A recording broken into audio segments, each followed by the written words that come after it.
Helicopter हादसे में जाँ बहक होने वाले मरहूम ईरानी सदर इब्राहिम रईसी को मशहद में सुपुर्द खाक कर दिया गया। ईरानी मीडिया के मुताबिक इब्राहिम रईसी की तदफीन मशहद में रोज़ा इमाम अली रजा के अहाते में हुई। इब्राहिम रईसी का जस्द खाक की तदफीन के लिए मशहद में इमाम अली रजा के रोज़े पर पहुंचा तो वहां लोगों की बड़ी तादाद मौजूद थी। इससे कबल शहर बेरजन में भी इब्राहिम रईसी को अलविदा कहने के लिए अवाम की बड़ी तादाद ने शिरकत की थी। इब्राहिम रईसी और उनके रुफका की नमाज जनाजा तदफीन से एक दिन कबल तेहरान में अदा की गई थी। ईरान के सुप्रीम लीडर आयतुल्लाह खामनाई ने तेहरान में ईरानी सदर इब्राहिम रईसी, वजीर खारजा हुसैन अमीर अब्दुल्लाहान और दीगर की नमाज जनाजा पढ़ाई, जिसमें हजारों की तादाद में अफराद ने शिरकत की। वाज़ेह रहे कि ईरानी सदर इब्राहिम रईसी के हेलीकॉप्टर हादसे में जाँ बहक होने के बाद नायब सदर मोहम्मद मकबर ने सदारती जिम्मेदारियां संभाल ली हैं।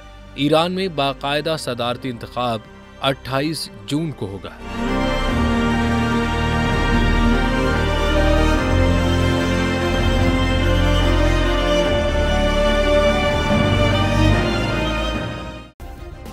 सब्सक्राइब करें और बेल दबाएं ताकि कोई खबर रह न जाए।